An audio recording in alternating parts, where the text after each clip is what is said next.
आपने हर ये बात सुनी होगी कि किस दिन अगर आप कोई भी काम को देते हो, किस दिन अगर आप कोई भी हैबिट को फॉलो करते हो या आप नहीं करोगे या आपका सबकॉन्शियस माइंड आपसे करवाएगा। पर 21 दिन ही क्यों कोई भी काम को 21 दिन करना होता है, क्यों कोई हैबिट को 21 दिन तक फॉलो करना होता है, यह बात आपको कोई नहीं बताएगा। अगर इस वीडियो को अगर आपने कंप्लीट देख लिया तो फिर आपको 21 दिन तक घिसने से, मेहनत करने से कोई नहीं रोक सकता। अगर यह नहीं होता तो कमेंट बॉक्स आपके लिए खाली है। वीडियो स्टार्ट करने से पहले एक डिस्क्लेमर देना चाहता हूँ कि अगर आपके अंदर 21 दिन तक दर्द झेलने की शक्ति है तो इस वीडियो को पूरा देखो, वरना बैक बटन आपको दिख रहा होगा, उस पर प्रेस करो और जाओ कहीं और एनर्जी वेस्ट करो। तो अब आते हैं मेन टॉपिक की तरफ कि 21 दिन ही क्यों इम्पोर्टेंट होते हैं। 1950 में डॉक्टर मैक्सवेल मिल्ट, जो कि एक सर्जन थे, उन्होंने देखा कि पेशेंट को अपनी नई फिजिकल चेंज के साथ एडजस्ट करने में लगभग 21 दिन लगते हैं। उन्होंने अपने बुक साइकोसाइबरमेटिक्स में बताया है कि किसी भी नए हैबिट को एडॉप्ट करने में या पूरी तरीके से छोड़ने में कम से कम 21 दिन लगते हैं। आज के स्टडीज के according, university college of London के रिसर्च के अकॉर्डिंग, किसी भी हाइब्रिड को फुली ऑटोमेट होने में 6 दिन लगते हैं। लेकिन स्टार्टिंग के जो 21 दिन होते हैं वो बहुत ज्यादा क्रूशल होते हैं। इस टाइम पीरियड के अंदर आपके दिमाग नए हैबिट्स के लिए न्यूरल पाथवे बनाता है, जो कि पुराने पैटर्न को पूरी तरह तोड़ देता है। लेकिन फिर भी 21 दिन ही क्यों? क्योंकि ये टाइम पीरियड ज्यादा बड़ा नहीं लगता जिसे हम फॉलो न कर पाए, और यह टाइम पीरियड इतना इनफ है जितने में हमें अपना रिजल्ट दिखने लगे। ये वो फेज है जहां आप डिसिप्लिन पे फोकस करते हो। आपकी हैबिट्स इतनी जल्दी तो ऑटोमेट नहीं होती, पर अगर आप 21 दिन तक कंसिस्टेंटली कुछ करते हो तो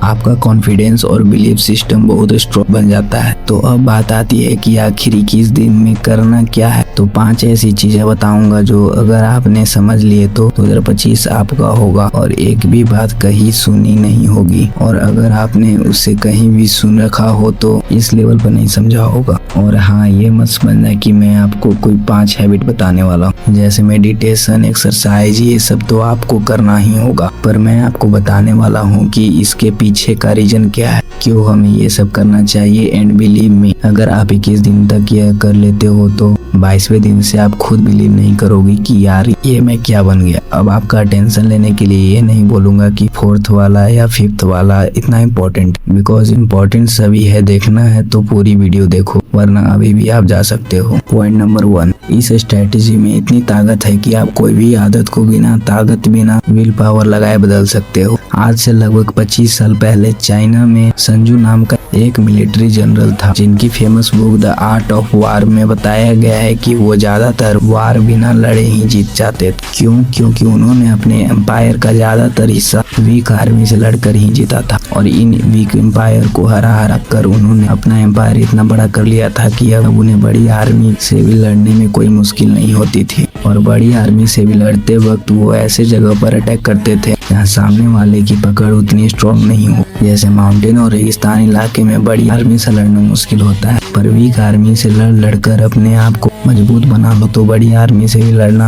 आसान हो जाता है। ठीक उसी तरह बड़ी आदतों से लड़ना मुश्किल होता है। इसलिए मैंने कहा फाइट विद स्मॉल हैबिट, जो कि आसान होती है। फिर जब आप स्ट्रॉन्ग बन जाते हो तो बड़ी हैबिट्स को बदलने में उतना डिफिकल्टी नहीं होता। आप रीडिंग कर रहे हो तो ऐसी जगह पढ़ रहे हो जहाँ आपका फोन पास में हो। अगर आप अपने काम को ऐसी जगह पे करोगे जहाँ आपको इजीली डिस्टर्ब किया जा सकता है तो वहाँ आपके लिए हमेशा स्ट्रॉन्ग सिचुएशन ही क्रिएट होगा। इसलिए आपको स्ट्रॉन्ग सिचुएशन से नहीं लड़ना है, आपको बड़ी आर्मी से नहीं, पहले छोटी आर्मी से लड़ना है। पहले छोटी छोटी हैबिट्स को चेंज करो, अपने अंदर की विल पावर को बढ़ाओ, जो आपको बड़े हैबिट्स को बदलने में आपकी पूरी हेल्प करे। अगर आपको यह पॉइंट अच्छे से समझ में आ गया है तो आगे बढ़ते हैं, लेकिन अगर नहीं समझ में आया तो कमेंट सेक्शन आपके लिए खाली है। अब ये बात समझ में आ गई कि किस दिन घिसना है, लेकिन कहाँ घिसना है यह बात नहीं पता है, तो फिर आप वही जाओगे जहाँ आपको यह बस लेकर जाएगी। इसलिए पॉइंट नंबर 2, सेट 21 डेज गोल। आपका कोई भी गोल हो ये फिक्स करो कि 21 दिन में मुझे ये अचीव करना है। आज मैं यहाँ हूँ, 25 दिन के बाद मैं अपने आप को इस लेवल पर देखना चाहता हूँ, और मैं इस बात की गारंटी ले सकता हूँ कि अगर आपने 21 दिन तक इस सेल्फ इम्प्रूवमेंट की जर्नी को फॉलो कर लिया तो आप अपने गोल तक पहुँचने के लिए पूरी तरह से तैयार हो। Point number 3, cut your connection, go in isolation. अब अगर आप एक क्रिएटर हो या फिर ऐसे फील्ड में हो जहां आपको सोचना पड़ता है तो ये पॉइंट ध्यान से समझना। देखो, अगर सच में तुम्हें अपनी लाइफ में कुछ करना है तो तुम्हें दुनिया से अपना कनेक्शन कट करना होगा। तुम्हें उन फालतू के लोगों से अपना कनेक्शन कट करना होगा जो सिर्फ तुम्हारा टाइम वेस्ट करते हैं। अब मैं ये नहीं बोलूंगा कि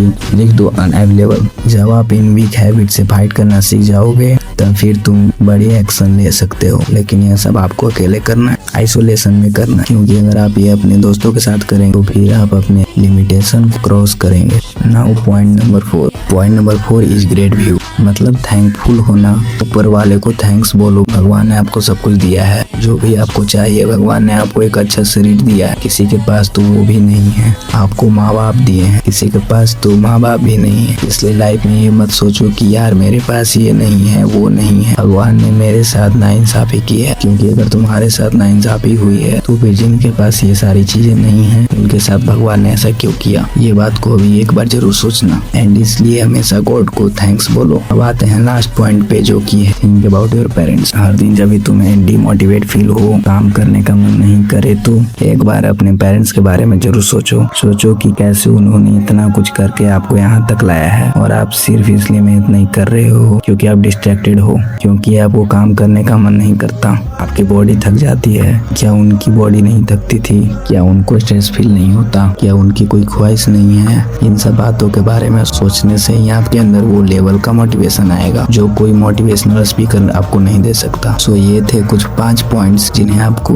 21 दिन तक फॉलो करना है और फिर रिजल्ट्स आपको दिखने चालू हो जाएंगे। बट इनके साथ साथ तुम्हें exercise, early wake up, learning new skill, ये सारी चीजों पे भी काम करना है, तभी जाके तुम अपनी लाइफ में कुछ उखाड़ पाओगे। अब मुझे पता है कि 90% लोग मेरी वीडियो छोड़कर जा चुके होंगे, कुछ गिने चुने लोग होंगे जो यहाँ तक मेरी वीडियो को देख रहे होंगे। तो मैं आपसे एक बात कहूंगा कि आपकी लाइफ तब तक चेंज नहीं होगी जब तक आपके अंदर से उसे चेंज करने की आवाज ना आए। अगर यह वीडियो अच्छी लगी हो तो लाइक, सब्सक्राइब एंड कमेंट जरूर करना, क्योंकि इससे मेरे अंदर भी मोटिवेशन आता है ऐसे कंटेंट और बनाते रहने की मेहनत भी कर पाता हूँ। बाय, मिलते हैं किसी नेक्स्ट वीडियो में।